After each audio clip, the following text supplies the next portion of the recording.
Hello दोस्तों, this is Rahul sir. Strength of material के objective question practice programme में स्वागत है आप सभी लोगों का। आज के वीडियो प्रोग्राम में हम स्ट्रेस और स्ट्रेन पर रिलेटेड क्वेश्चन को सॉल्व करेंगे। तो आइए स्टार्ट करते हैं। यहाँ पे हमारा क्वेश्चन है, if all the dimension of prismatic bar if all the dimension of prismatic bar of square cross section suspended freely from the ceiling of roof are double, then the total elongation produced by its own weight will increase। देखिए question में क्या कहा गया है, एक कोई prismatic बार ऐसी है, एक प्रिज्मेटिक बार है जिसकी क्रॉस सेक्शन, अगर बात किया जाए क्रॉस सेक्शन का तो स्क्वायर क्रॉस सेक्शन है और इसको फ्रीली ऐसे सस्पेंड कर दिया गया है। आपको पता है कि कोई प्रिज्मेटिक बार है, अगर उसको फ्रीली सस्पेंड कर दिया जाता है तो खुद के भार के कारण उसकी लंबाई में वृद्धि का जो फार्मूला होता है डेल्टा एल बराबर क्या होता है, डेल्टा एल बराबर रो इंटू जी इंटू एल स्क्वायर अपॉन क्या होता है 2 इंटू ई होता है। जहाँ पे रो उसका डेंसिटी है, जी गुरुत्वीय त्वरण है, एल क्या है इनिशियल लेंथ है, ई मॉडुलस ऑफ इलास्टिसिटी है। इस क्वेश्चन में कहा गया है इस प्रिज्मेटिक बार की सभी डायमेंशन डबल कर दी गई है, लेकिन बाकी सब कांस्टेंट है, यानी रो कांस्टेंट है, जी कांस्टेंट है, ई कांस्टेंट है। यानी चेंज इन लेंथ जो है सेल्फ वेट की वजह से अगर पूछा जाए किस पर डिपेंड करता है तो ये सिर्फ और सिर्फ इनिशियल लेंथ के स्क्वायर के डायरेक्टली प्रोपोर्शनल है। अब हमें क्या निकालना है कि अगर सभी डायमेंशन को डबल कर दिया जाए तो इलांगेशन कितना गुना हो जाएगा पहले का। तो आपको पता है पहले लंबाई L1 का स्क्वायर थी, अब बाद में लंबाई क्या हो गई है 2 L1 का स्क्वायर हो गई है। अब इसे हल करिए, क्या हो जाएगा 1/4 आ जाएगा, यानी डेल्टा L2 की जो वैल्यू होगी वो डेल्टा L1 का क्या हो जाएगी डियर, ये 4 गुना हो जाएगी। तो इसको आपको क्या करना है, नोट कर लेना है, ठीक। अब नेक्स्ट क्वेश्चन पर चलते हैं हम। यहाँ पे देखिएगा दिया गया है इन ऑर्डर टू फाइंड, ये एक्चुअल में मैकेनिक्स का क्वेश्चन है, in order to find resultant of system of coplanar parallel system of force the correct sequence of graphical procedure to be followed is. देखिए क्वेश्चन बड़ा interesting है, mechanics का अच्छा question माना जाता है। हमें पता है कि अगर कोप्लेनर फोर्स हैं और नॉन कॉन्करेंट है तो बीम जो होती है, बीम की बात किया जाए तो बीम पर जो फोर्स आता है वो 2D में क्या होता है डियर, 2D बीम अगर है तो यहाँ पे कोप्लेनर फोर्स आते हैं, लेकिन ये नॉन कॉन्करेंट होते हैं। कोप्लेनर होता है लेकिन नॉन कॉन्करेंट होता है। मान लेते हैं कोई बीम AB पर सपोर्ट है और C और D पर इस पर क्या आ रहे हैं, लोड आ रहे हैं W1 और W2। अब कह दिया जाए कि इस बीम को सॉल्व करना है ग्राफिकल मेथड से, तो सबसे पहले आप क्या करेंगे, पूछेंगे बीम की लंबाई कितना है। अगर 10 मीटर लंबी बीम है तो आप 10 सेंटीमीटर उसी हिसाब से रेखा खींचते हैं और A पर सपोर्ट बना देते हैं, B पर सपोर्ट बना देते हैं, ठीक। अब 10 सेंटीमीटर की रेखा खींच करके C कितनी दूरी पर है ये भी लोकेट करते हैं, D कहाँ पे ये भी लोकेट करते हैं, फिर लोड कितना लग रहा है ये लिखते हैं W1 और W2। ये तो रफ डायग्राम था, ये वाला कैसा था, रफ था, लेकिन यहाँ स्केल से आप बना रहे हैं। तो ये जो डायग्राम बन रहा है ये डायग्राम लोड लगाने के पहले ये स्पेस डायग्राम था। कौन सा डायग्राम था, स्पेस। लोड लगने के बाद फिर क्या बना, लोड डायग्राम। अब लोड डायग्राम जब बन जाता है तो पोलर डायग्राम फिर बनाया जाता है। तो सबसे पहले आप स्पेस डायग्राम बनाते हैं, स्पेस के बाद फिर लोड डायग्राम बनाते हैं, फिर आपका क्या होता है पोलर डायग्राम होता है, फिर आपका क्या होता है फनीकुलर पॉलीगॉन होता है, रज्जु बहुभुज विधि। Funicular polygon. तो आपको याद रखना है कि non coplanar non concurrent force का जो है मतलब जब रिजल्टेंट निकालते हैं तो पहला स्टेप स्पेस डायग्राम, फिर लोड, फिर पोलर, फिर फनिकुलर पॉलीगॉन। अगर पेपर में ये पूछा जाता है कि कोप्लेनर फोर्स हैं लेकिन नॉन कॉन्करेंट हैं तो कौन सी विधि से निकाला जाता है, तो आप फनिकुलर पॉलीगॉन मेथड लगाएंगे। तो आपका यहाँ आंसर जो होगा वो कौन सा सही हो जाएगा, सी वाला सही हो जाएगा। Space diagram, force diagram, polar diagram, फिर क्या है फनिकुलर पॉलीगॉन हो गया। तो इसको डियर आप अपने नोट्स में मेंशन कर लीजिएगा। फिर क्वेश्चन पर चलते हैं। यहाँ पे देखिएगा क्वेश्चन बड़ा इंटरेस्टिंग है। कह रहा है 3 फोर्स हैं, 3 फोर्स P1 बराबर P2 बराबर P3 बराबर 2 टन। देखिए P1 P2 P3 तीनों बराबर हैं और यहाँ 2 टन के हैं और पॉइंट O पर लग रहे हैं जैसा फिगर में दिख रहा है। देखिए यहाँ O पर P1 फोर्स इधर, P2 इधर और P3 इधर लग रहा है। तो अगर P1 P2 P3 इधर लग रहा है तो कह रहा फ्रॉम द फोर्स डायग्राम, नीचे पढ़ते हैं, from the force diagram force are to applied at O the same plane keep the adjoint O equilibrium. कह रहा एक रिजल्टेंट एक आर बल कितने मैग्नीट्यूड का अब किस डायरेक्शन में लगाया जाए कि ये पूरा जो सिस्टम आपका है वो किस में आ जाए, इक्विलिब्रियम में आ जाए। ठीक है डियर। तो अब देखिए सबसे पहले हम क्या करेंगे, सबसे पहले P1 P2 P3 का रिजल्टेंट निकालेंगे। तो बहुभुज विधि होती है, पॉलीगॉन मेथड पढ़ा होगा मैकेनिक्स में। तो सबसे पहले A और B के बीच में जो फोर्स लगा है उसे P1 का नाम दिया गया है। तो सबसे पहले आप AB फोर्स खींचेंगे, AB यानी कौन सा फोर्स, P1। फिर जहाँ ख़त्म होगा AB वहाँ पे फिर क्या लिखेंगे, BC खींचेंगे, यहाँ P2 फोर्स खींचेंगे। फिर जहाँ P2 ख़त्म होगा उसी पे मतलब कि हेड से जो है मैग्नीट्यूड और डायरेक्शन में क्या खींचेंगे, BC के बाद फिर CD खींचेंगे यानी P3 मैग्नीट्यूड वाला फोर्स। अब बताइए अगर A को D से मिला दिया जाए तो A से D को जाने वाली रेखा जो होगी वो रिजल्टेंट को बताएगी। लेकिन अगर पूछा जाए D से A को, A से D को मिलाने वाली रेखा का अगर हेड जो है ऊपर की ओर कर दिया जाए तो ये रिजल्टेंट को बताएगा। ये किसको बताएगा, रिजल्टेंट को। लेकिन हमें संतुलक बल बताना है। कौन सा बल बताना है, संतुलक। तो यानी कि इसी का जस्ट उल्टा, यानी अगर D से A को लगा दिया जाए तो ये R अगर रखा जाए तो ये बल R जो होगा वो संतुलक होगा। तो आपका जो आंसर हो कौन सा हो जाएगा, U P1, फिर उसके बाद फिर P2, फिर P2 जहाँ ख़त्म होगा P3 लगाएंगे और P3 जहाँ ख़त्म होगा P4 को मिला देंगे ऐसे R को। ठीक, तो आपका सही आंसर आपका डियर कौन सा हो जाएगा, B वाला हो जाएगा। तो इसको नोट करिए। अब फिर आगे चलते हैं अगले क्वेश्चन पर। यहाँ पर देखिए हमको पता है, इसमें कहा है इस क्वेश्चन में the side AD of A square block ABCD। एक स्क्वायर ब्लॉक है ABCD, एक स्क्वायर ब्लॉक है ABCD। इसकी साइड जो AD है वो आधार बन जा रही है। साइड AD ABCD का है side AB of square block ABCD है shown in given figure fix eight base. AD जो है बेस पर फिक्स है और ऊपर वाले पे क्या लग रहा है, शियर स्ट्रेस टाउ लग रहा है। तो जब शियर स्ट्रेस टाउ लगेगा तो शियर स्ट्रेस की वजह से ये बॉडी क्या हो जाएगी, शियर कर जाएगी। इस क्वेश्चन में क्या हुआ है, कह रहा है जब इस पे शियर स्ट्रेस टाउ लग रहा है तो ये शियर कर जाएगी और यहाँ पे जो स्ट्रेन आएगी उसको शियर स्ट्रेन फाई कहा जाएगा। तो इस क्वेश्चन में दिया है इस पर यहाँ पे शियर स्ट्रेन फाई है, शियर स्ट्रेन फाई है और मॉडुलस ऑफ रिजिडिटी क्या है, मॉडुलस ऑफ रिजिडिटी कितना है, G है। शियर स्ट्रेन जो है आपका कितना है, फाई है।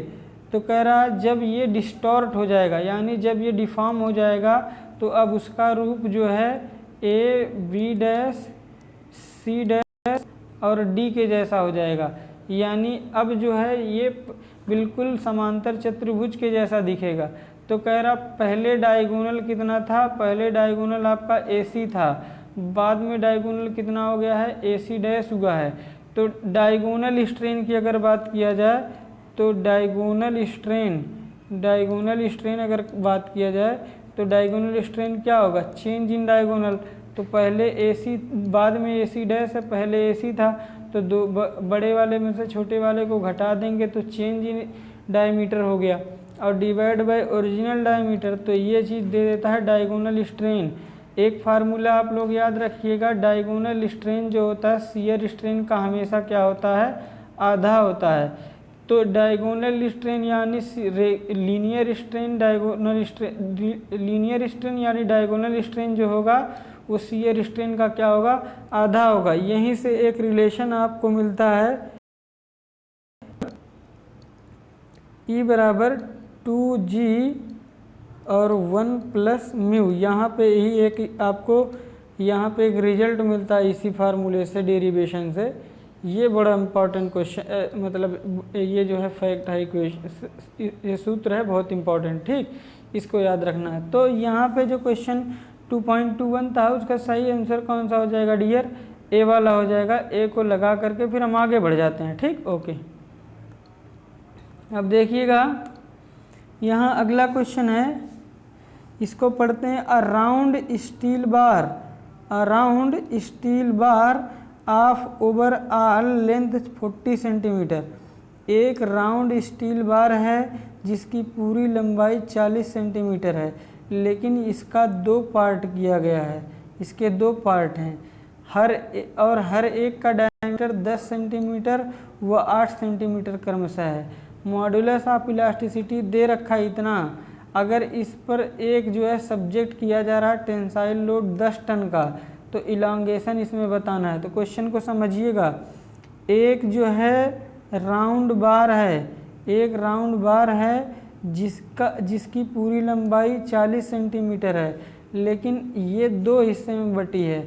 एक हिस्से का डायमीटर जो है वो 10 सेंटीमीटर है। यहाँ पहले वाले हिस्से का डायमीटर बात किया जाए तो 10 सेंटीमीटर है, इसका बात किया जाए तो 8 सेंटीमीटर है दूसरे हिस्से का, लेकिन इसकी लंबाई जो है वो 20 सेंटीमीटर है और इसकी लंबाई भी कितना है, 20 सेंटीमीटर है। दोनों की लंबाइयाँ कितना कितना है डियर, 20-20 सेंटीमीटर लेंथ दे रखा है। अब कह रहा है कि इस पर अगर टेंसाइल फोर्स लगाया जाए, इधर से और इधर से इस पर फोर्स लगा के खींचा जाए, यहाँ लोड जो है वो 10 टन है, कितना है, 10 टन का लोड आ रहा है, 10 टन का। अब हमको खींचा जाएगा तो इसकी लेंथ में कितनी वृद्धि होगी, चूँकि ये 2 हिस्से में बटा है, तो delta L change in length जो होगा, पहले में वृद्धि और प्लस दूसरे में वृद्धि का क्या होगा, सम होगा। तो पहले में कितना लेंथ में बढ़ोतरी आएगी, P इंटू L1 अपान क्या होगा, A1 इंटू E1 और प्लस P इंटू L2 अपान A2 इंटू क्या हो जाएगा, E हो जाएगा। यहाँ पे दोनों पर P जो है एक समान है, लंबाई दोनों की एक समान है और मॉडुलस ऑफ इलास्टिसिटी एक समान है। बस फ़र्क किसका है, पहले का एरिया और दूसरे का एरिया का उल्टा का सम कर दिया गया है। इसी फार्मूले का यूज करके P की वैल्यू कितना रखेंगे आप, P की वैल्यू आप रखेंगे, P की वैल्यू 10 टन रखेंगे, ये P हो जाएगा और ये क्या हो जाएगा आपका, ये लेंथ हो जाएगा। यहाँ से डायमीटर D1 है ये, और ये डायमीटर क्या है आपका, D2 है। सारा डाटा दिया है, इसको जब सॉल्व करेंगे आप तो इसका सही आंसर कौन सा हो जाएगा आपका, ए वाला सही आ जाएगा, ठीक। इसको हमने कैलकुलेटर से सॉल्व किया, समय लेता है, तो इसको सॉल्व करने पे कौन सा सही आ जाएगा, ए वाला सही हो जाएगा। अब देखिए अगला क्वेश्चन है, यहाँ पे कहा है a copper bar of 25 centimetre length, एक कॉपर बार है 25 सेंटीमीटर लंबाई की है, is fix by means of support at it end support can yield 0.01 centimetre if temperature of bar is rise 100 degree centigrade then stress induce in bar if दिया है alpha की value और EC की value.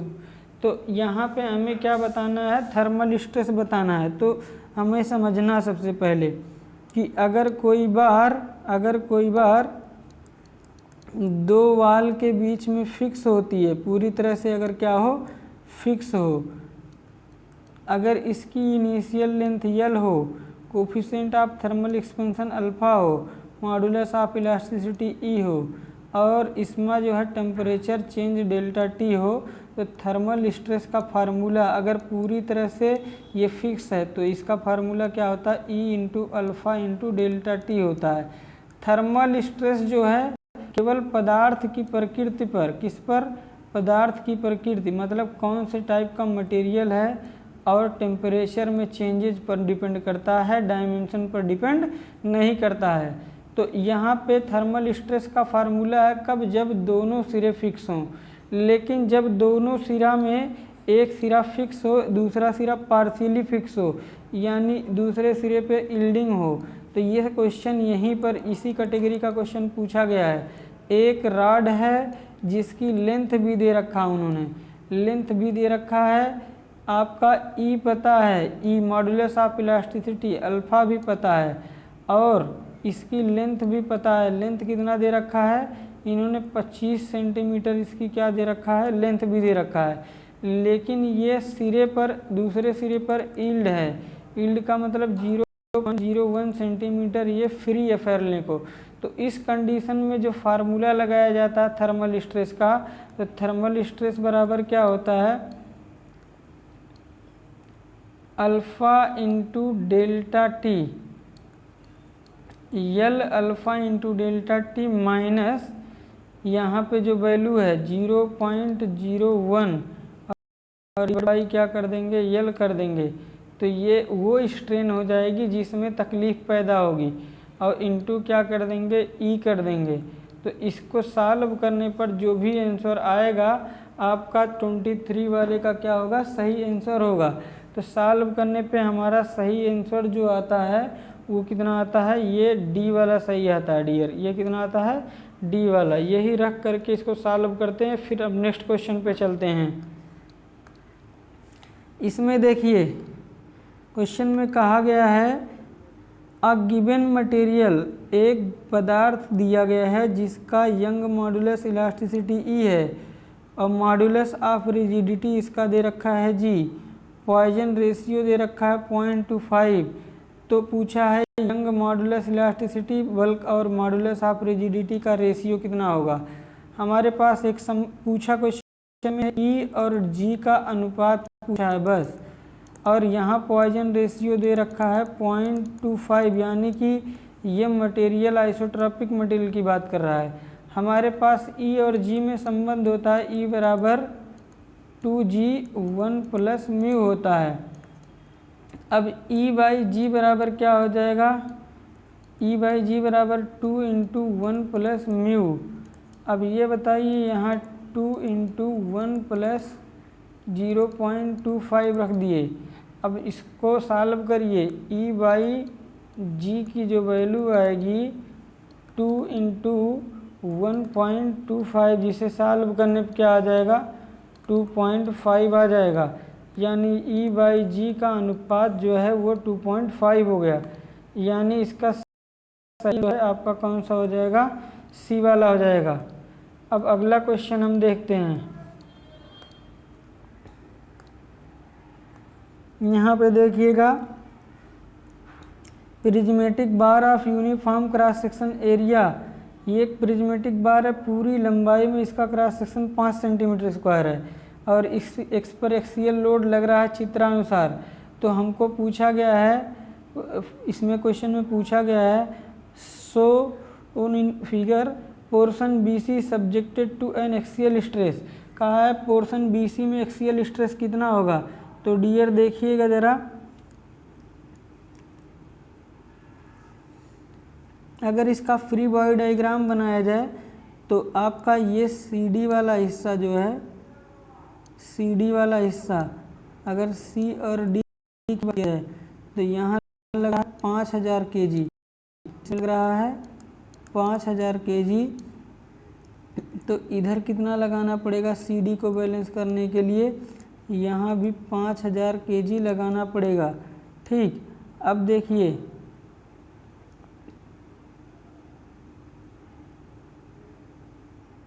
एक minute, okay start करते हैं। तो CD portion में देखिए 5000 का क्या आ रहा है, कंप्रेशन आ रहा है, 5000 कंप्रेशन आ रहा है। अब BC की बात किया जाए तो C वाले जो सेक्शन था वहाँ पे 10,000 टन का लोड, 10,000 kg का लोड लग रहा था। 5,000 यहाँ यूज हुआ तो बाकी 5,000 कहाँ यूज होगा, यहाँ पे यूज हो जाएगा 5,000 kg। अब इसके पर देखिए यहाँ पे लग रहा है 2,000, तो 3,000 अपने मन से लगा दिए तो टोटल अब कितना हो जाएगा, ये 5,000 आपका हो जाएगा। ये कौन सा हिस्सा हो जाएगा, ये आपका हो जाएगा BC पोर्शन। कौन सा हो जाएगा डियर, ये BC पोर्शन हो जाएगा। और अगर AB पोर्शन के फ्री बॉडी डायग्राम की बात किया जाए तो AB पोर्शन का फ्री बॉडी डायग्राम ऐसा होगा, इस पर 3,000 यहाँ लग जाएगा, 3,000 kg और 3,000 kg इधर लग जाएगा। ठीक, हमें तो स्ट्रेस पूछा गया है सिर्फ BC में, तो स्ट्रेस सिग्मा BC कितना होगा, BC में स्ट्रेस कितना होगा ये जानना है। तो स्ट्रेस क्या होता है, लोड बाय एरिया होता है।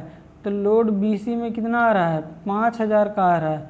तो और क्रॉस सेक्शन एरिया कितना है, 5 सेंटीमीटर स्क्वायर है। तो सॉल्व करने पर कितना हो जाएगा, 1,000।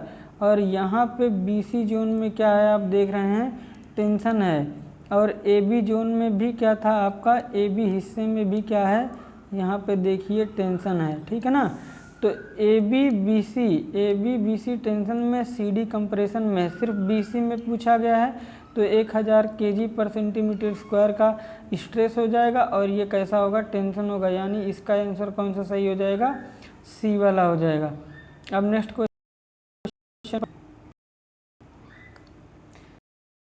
है 2 वायर। इस क्वेश्चन में देखिए लिखा है 2 wire of equal length are suspended by vertically at a distance of 40 centimetre as shown in figure. Their upper end are fixed to the ceiling while the lower end supported the rigid horizontal bar which carry a central load 1 ton midway. Wire detail the two. पूछा गया है ratio of elongation to wire, मतलब delta C और delta S। यहाँ पर देखिए एक copper का बना हुआ है, एक स्टील का। तो अपने मन से मान लेते हैं कि एक जो है ये वाला एक नंबर आपका कापर का है और दूसरा नंबर किसका है, स्टील का है। ये ऊपर यहाँ पर पूरा फिक्स है। दोनों के बीच की दूरी कितना है, 40 सेंटीमीटर है। अब लोड 4 टन का आ रहा है तो जाहिर से 1 टन का आ रहा है, तो 1 टन मतलब 1,000 kg। तो 500 kg जो है लोड एक नंबर पे चला जाएगा। अब 500 kg लोड एक नंबर पे चला जाएगा क्योंकि दोनं सिमिलर हैं, सिमिलर दूरी पे हैं। अब हमें पूछा है चेंज इन लेंथ का रेशियो। आपको पता है चेंज इन लेंथ जो क्या होता है, PL अपॉन क्या होता है, A/E होता है। अब देखिए यहाँ पे डेल्टा L1 यानी कि copper divide by delta LS steel का रेशियो निकालना है। तो P हो जाएगा, L हो जाएगा अपॉन A और E हो जाएगा और डिवाइड बाय क्या हो जाएगा, नंबर मानते हैं। तो P1 L1 A1 E1 अब P2 L2 और A2 इंटू E2 हो जाएगा। चूँकि दोनों में फोर्स क्या है, एक समान है, लंबाई भी एक समान है, तो L1 से L1 कैंसिल, P1 से क्या हो जाएगा, P1 से कैंसिल हो जाएगा। और देखिए यहाँ पे इन्होंने क्या दे रखा है, बस केवल एरिया ऑफ क्रॉस सेक्शन देखिए, एक जो कापर का उसका अलग है और मॉडुलस ऑफ इलास्टिसिटी भी अलग है। तो यानी इसे सॉल्व करेंगे तो A2 यानी steel A2 E2 divide by क्या हो जाएगा A1 और E1 हो जाएगा। अब देखिए A2 यानी कि स्टील का एरिया देखिए कितना सेक्शन में दिया है, ये 2 दे रखा है तो यहाँ पे 2 रखेंगे और इंटू E2 कितना दिया है मॉड्यूलस ऑफ इलास्टिसिटी स्टील का 2 × 10⁻⁶ आपका 6 दे रखा है। इसी तरह से एरिया A1 का कितना है, ये 4 दिया है, इसकी इलास्टिसिटी 1 × 10⁻⁶ दे रखा है। सॉल्व करेंगे ये एक दूसरे से कैंसिल हो जाएगा और इसको सॉल्व करने पे कॉपर की लंबाई में वृद्धि और स्टील की लंबाई में वृद्धि का जो अनुपात आ जाएगा वो कितना हो जाएगा 1 हो जाएगा। तो इस क्वेश्चन का आंसर जो है वो 1 हो जाएगा 1 हो जाएगा, यानी डी वाला सही हो जाएगा। ठीक, ओके, थैंक यू डियर। फिर मिलते हैं अगले हमारे वीडियो लेक्चर में ऑब्जेक्टिव क्वेश्चन के साथ। तब तक के लिए धन्यवाद।